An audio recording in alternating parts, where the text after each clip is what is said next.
What up, everybody? Welcome back to Pro Publications YouTube channel. It's always me, Rich, and today we're gonna get into selling your camera. But first, this channel is about zines, DIY culture. If you're into print media, considering starting or wanting to know how to operate a small publishing company, you might want to consider subscribing to the channel. And if you can help me out by liking the video, I'd appreciate that shit.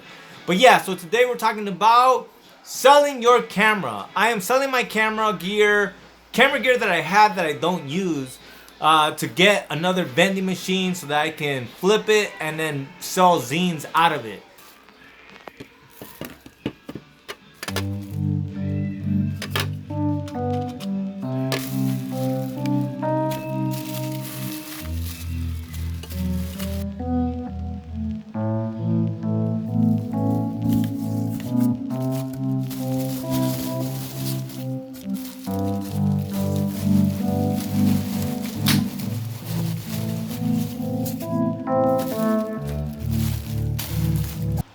And there it is. I got the slip ready. Boom. And it's pretty much set. I don't like to seal it just because I like to show up and let them tell me exactly what I did right or what I did wrong. So beyond that, so bam! That's how it's gonna look. Just gonna tape it up like that and mail this sucker out. So who did I end up going with? Well, let me do this quick montage of what people offered me. So first we got the camera exchange with a $110 offer. Then we got a Dorama, $80 offer. KEH, which is pretty popular, not too bad, $149. B&H, which is one of my favorite spots, was $118. But MPB offered me $168. That was the highest bidder, so I went with them. The whole process has been, for the most part thus far, effortless. They sent me the quote. Once I got all the quotes back, I agreed to go with them. I said yes, sell. They sent me the information for the FedEx thing today, and I printed it, and now I'm dropping it off, and that's it. And then they said that I will get the payment once they get the equipment and are able to double check it, and then that's that. So I know that some of the people in the community were like, Rich, why don't you sell it on eBay or Craigslist and all that? For me personally, anytime I've dealt with that, as far as trying to sell things, it becomes difficult. You have to deal with people and things like that, and I'm not too big on that. At that, I have a lot on my plate that I've set myself up with. Ed, you are correct that daily vlogging is not an easy task. It is not.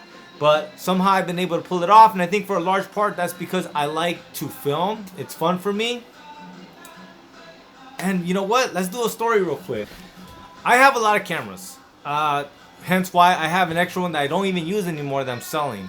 This is my favorite camera. Let's see if we get this into focus. Boom. This is my favorite camera. It's a Sony Bloggy.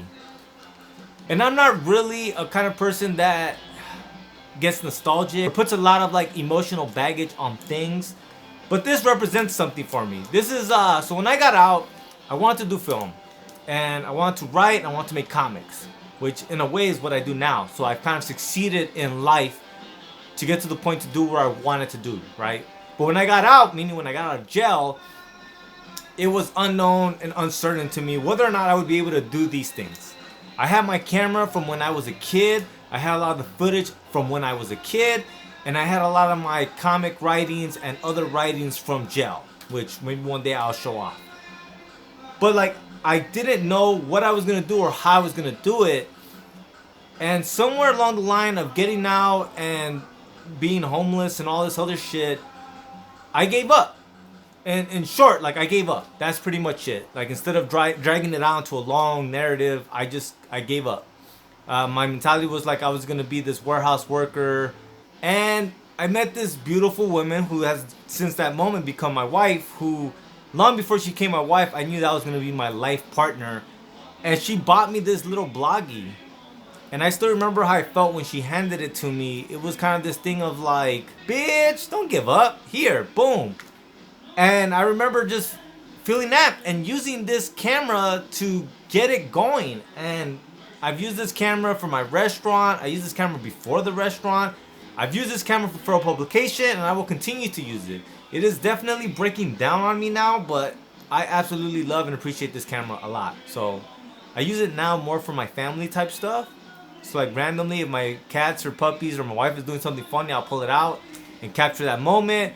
But it definitely is not very, it's kind of breaking down on me. But that's my most like sentimental camera that I own that I won't get rid of anytime soon. Even at that, like once it stops working, I would just keep it as a token of a moment where, you know what I mean? Like I gave up on myself, and then someone that I really care about was like, gave me that emotional help of like, nah bro, like don't give up yet. And she's right, because like from that moment forward, like shit has just been really great. So thanks to my wife. Thank you, Linda. But so then this camera right here is a camera that I got when I sold Dirt Dog. I sold Dirt Dog and I had an abundance of money, and my mentality was like, actually my wife was the one that said it too. I was like, what do I do now? She was like, do whatever you want. And that's when I bought a brand new skateboard. I had a skateboard, but I bought a brand new skateboard.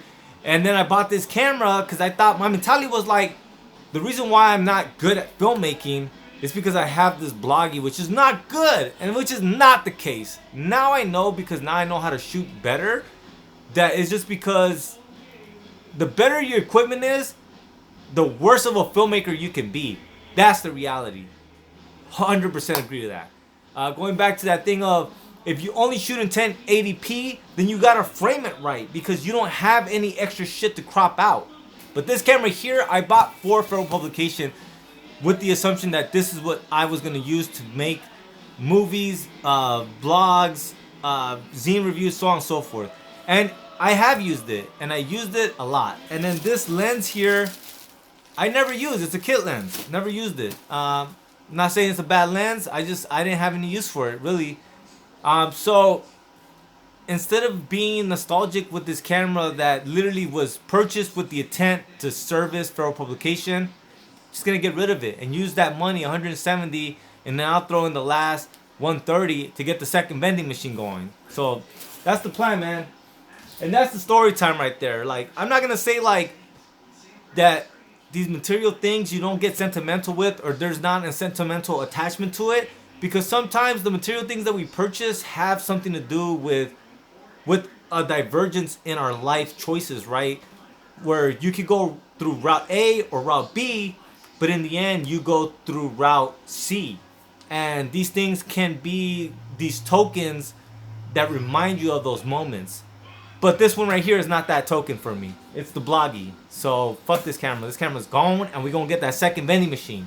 But alright, you guys, let's go ahead and take this shit to Staples, because Staples has a FedEx spot. And more importantly, behind Staples is one of my favorite skate spots. So I'm gonna go ahead and drop this sucker off, get my sesh in for the day, inhale some of that smoke that's gonna kill me soon enough, and then I'm gonna come back and work on Feral Comics issue number 7. So let's go ahead and do that.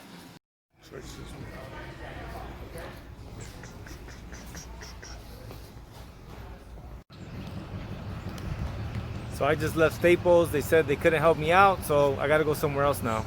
So we'll see what we catch as far as the skate spot, because I gotta take care of business first.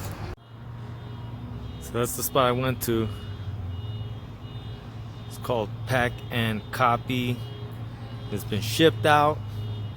I kind of want to skate, but there's hella security guards walking around. I don't know if you guys can see them. Alright guys, that Pack and Copy spot had hella security guards. Something must have happened because there was hella cops. So I ended up coming just back to behind Staples. This is my favorite little spot to skate because it's alone. It kind of sucks though because it's next to a freeway. But I like this curb, and I'm always here by myself. So that's all I got for you guys today, man. Thank you guys for watching. Please like, share, and if you haven't done so, go ahead and subscribe. Lates. Fight the fascists.